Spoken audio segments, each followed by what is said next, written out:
Magandang araw, bagong Pilipinas. Narito ang Police News Express sa oras na ito.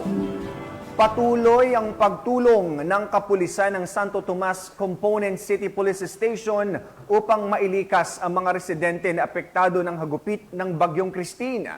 Ang kanilang mga operasyon ay nakatuon sa pagtiyak ng kaligtasan ng mga residente sa kabila ng pananalasa ng bagyo sa probinsya ng Batangas.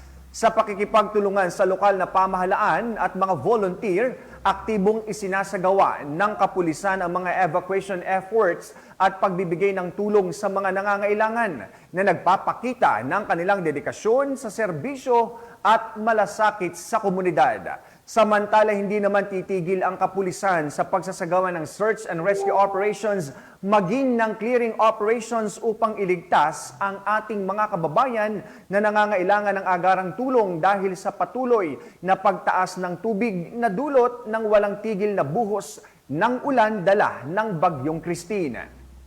At para sa iba pang updates at kalagayan ng panahon at ang Bagyong Christine, laging tumutok sa Police News Network, alagad ng batas, tagataguyod ng Balitang Pulis. Ako po si Police Captain Nomer Macaraig para sa Police News Express.